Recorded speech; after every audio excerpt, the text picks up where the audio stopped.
Hi, Tom here with my new Circle Line Art School video, how to draw a street scene in one-point perspective. The first step in one-point perspective is to draw a horizontal line, and for this drawing we need to draw the line low down on the page.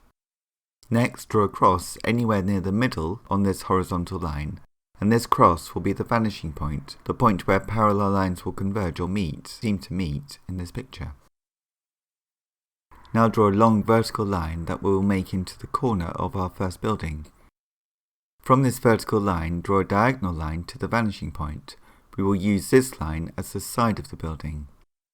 Next, draw another vertical line for the second corner of our building and continue our diagonal line, but it needs to be at a slight less of an angle than the original diagonal, a little bit more horizontal.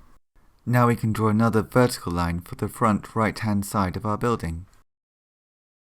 We could add a horizontal line to the front of the building here. Next, we can add some more lines that wrap around this corner of the building that we're drawing in the same way as our first diagonal line. In this drawing, our point of view is low down. We're looking from a low down point of view. That is why the horizon that we drew is low. So now we can draw a diagonal from the vanishing point that goes to the left for the edge of the sidewalk. And now I'll speed up the lines a little bit because they're repeating for a moment. The next step is to draw more of these diagonal lines going from the vanishing point towards us on the left, and then each of them needs to wrap around in the same way as our first diagonal line around the side of the building that we're drawing. So the more lines you draw, the more lines you'll need to have that wrap around the building.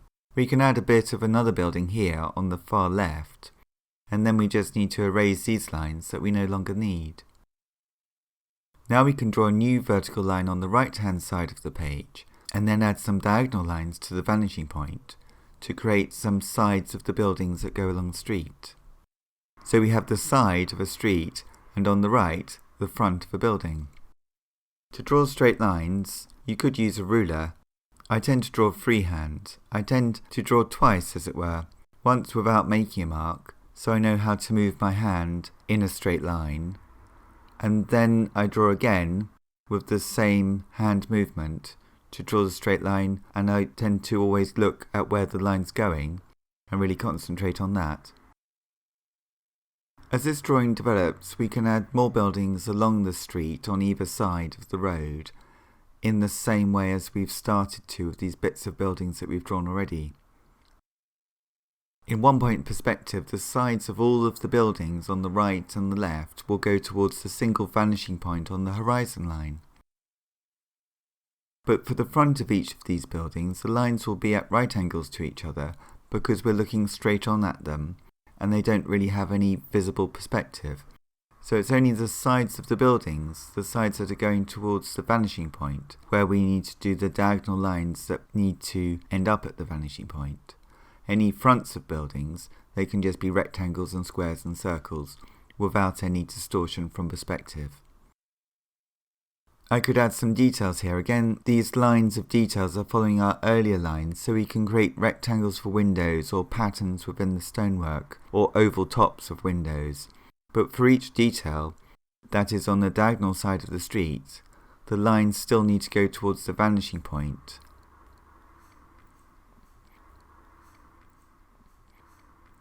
I'll speed up this drawing for a while as I add more details to these buildings.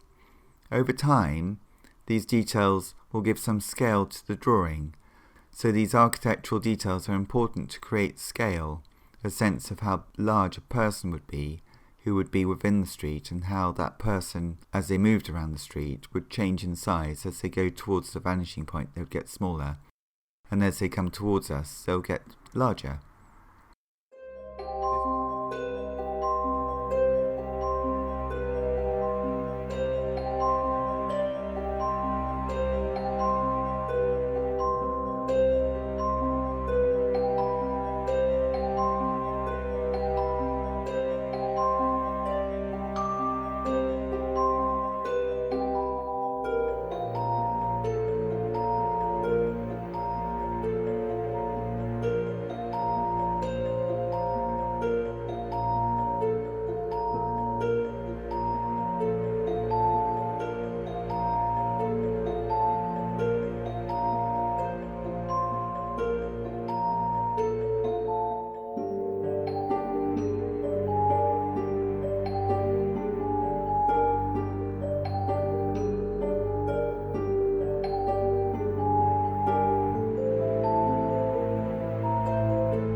This drawing is based on a screenshot from a new film set in New York in 1926, the Warner Bros. Movie Fantastic Beasts and Where to Find Them.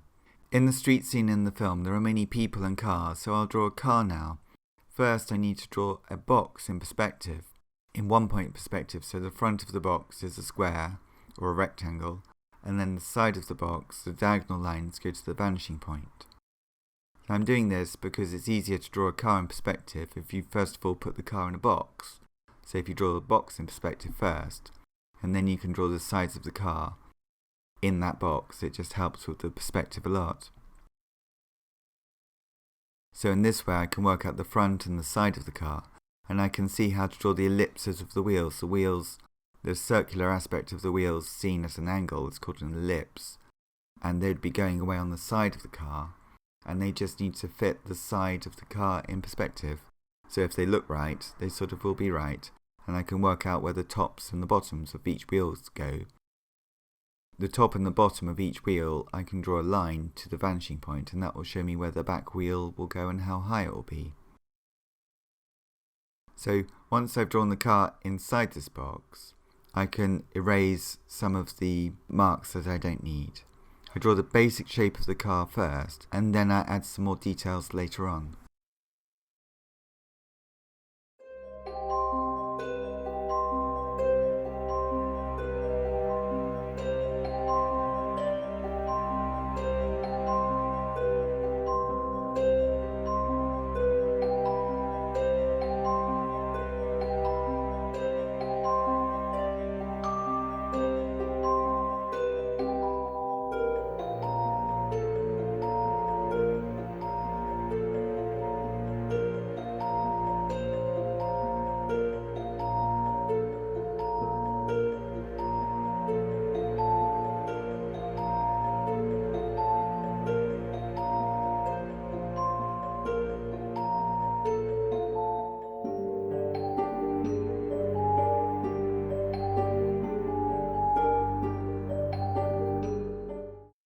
Now it is time to draw the main figure in this picture, Newt Scamander, the man with the suitcase. I just do a basic sketch as I want to create a sense of movement in this drawing, and I want to give the impression that the figure is walking away from us. Now on the right hand side I'll draw a streetlight, adding some detail, and now I can draw perhaps two more figures on the right hand side too. A woman and a man moving fast through the street. Again, I'm just making a sketch, wanting to show the sense of movement, rather than any great detail.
And now for the last step, I'll just add some tonal shading with the 4B pencil that I've been using all along. I hope you like this drawing and find it useful for your own drawings. Please subscribe to my art channel, Circle Line Art School, where I post a new video every week. Thank you very much for watching and see you next time.